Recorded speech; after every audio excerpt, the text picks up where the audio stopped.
2002 সালের পর কেটে গেছে দীর্ঘ 24টি বছর। ফুটবল বিশ্বের সবচেয়ে সফল দল সেলেসাওরা সোনালী ট্রফিটার ছোঁয়া পায়নি 2 দশকেরও বেশি সময় ধরে। তবে এবার মিশন আলাদা। 2026 উত্তর আমেরিকা বিশ্বকাপে ব্রাজিল নামছে বিশ্বজয়ী ইটালিয়ান কোচ কার্লো অ্যানচেলোত্তির অধীনে, আর স্কোয়াডে লেগেছে তারুণ্য ও অভিজ্ঞতার এক দারুণ ছোঁয়া।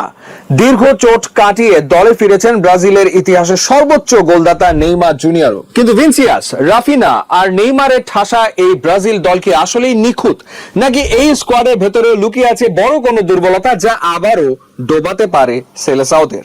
আজ ব্রাজিলের বিশ্বকাপ স্কোয়াডের শক্তি ও দুর্বলতার চুলচেরা বিশ্লেষণ করব এই ভিডিওতে। শুরু করা যাক ব্রাজিলের শক্তির জায়গা দিয়ে। এই স্কোয়াডের সবচেয়ে বড় প্লাস পয়েন্ট হলো তাদের আক্রমণ ভাগ। ব্যালন দ'অরের অন্যতম দাবিদার ভিনিসিয়াস জুনিয়র এখন ক্যারিয়ারের সেরা ফর্মে আছেন। তার সাথে বার্সেলোনার রাফিনা, আর্সেনালের গ্যাব্রিয়েল মার্টিনেল্লি এবং তরুণ এনরিকের উপস্থিতি যে কোনো ডিফেন্সকে চূর্ণ বিচূর্ণ করতে সক্ষম। আর সবচেয়ে বড় এক্স ফ্যাক্টর হলেন ডাগ আউটে থাকা মানুষটি কার্লো অ্যানচেলোত্তি। চ্যাম্পিয়ন্স লিগ জয়ী এই ট্যাকটিশিয়ান খুব ভালো করেই জানেন তারকা ঠাসা দল থেকে কিভাবে সেরাটা বের করে আনতে হয়। তাছাড়া অভিজ্ঞতার ঝুলি সমৃদ্ধ করতে স্কোয়াডে ক্যাসিমিরো ও মার্কিনোসের মতো প্রবীণ সেনানীরা তো আছেনই।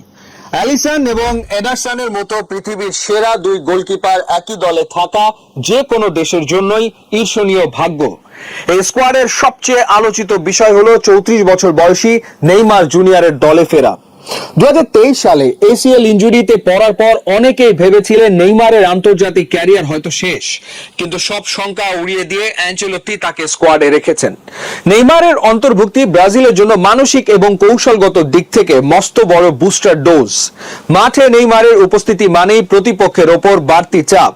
তবে প্রশ্ন একটাই, চোট কাটিয়ে সান্তোসের হয়ে মাঠে ফিরলেও বিশ্বকাপের মতো হাই ইন্টেন্সিটি টুর্নামেন্টে খেলার মতো শতভাগ ম্যাচ ফিটনেস কি নেইমারের আছে?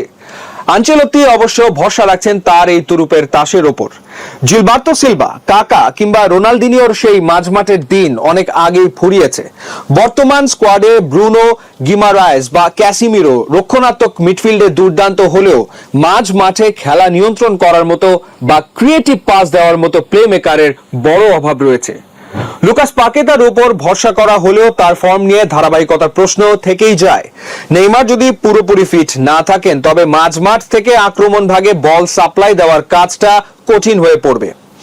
দ্বিতীয় দুর্বলতা হলো ফুলব্যাক পজিশন। একসময় কাফু, রবার্তো কার্লোস বা দানি আলভেজরা যে উইং দিয়ে ঝড় তুলতেন, সেখানে দানিলোর মতো ডিফেন্ডারদের ওপর ভরসা করতে হচ্ছে ব্রাজিলকে, যারা বয়সের ভারে এবং গতিতে আধুনিক উইঙ্গারদের সাথে প্রায় খেই হারিয়ে ফেলেন।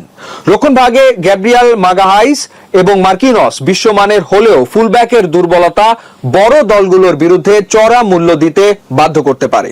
গ্রুপ সিতে ব্রাজিলের প্রতিপক্ষ মরক্কো, হাইতি এবং স্কটল্যান্ড। অ্যানচেলোত্তি সম্ভবত ভিনিসিয়াস এবং রাফিনাকে উইংয়ে রেখে 4-3-3 ফরমেশনে দল সাজাবেন। আর নেইমার যদি খেলেন তবে তাকে ফলস 9 বা ফ্রি রোল পজিশনে দেখা যেতে পারে, যা এনরিক বা মার্টিনেল্লিকে ফাঁকা জায়গা তৈরিতে সাহায্য করবে। ক্যাসিমিরো এবং ব্রুনো গিমারায়েজের ডাবল পিভট মাঝমাঠকে কিছুটা হলেও নিরাপত্তা দেবে। কাগজে কলমে ব্রাজিল সবসময় বিশ্বকাপের হট ফেভারিট, কিন্তু মাঠের ফুটবলে মাঠের দুর্বলতা কাটিয়ে ভিনিসিয়াস, নেইমাররা কি পারবেন অ্যানচেলোত্তিকে তার প্রথম বিশ্বকাপ ট্রফি এনে দিতে? ব্রাজিলের কি এবার হেক্সা জেতা সম্ভব? আপনার মতামত কমেন্টে জানান।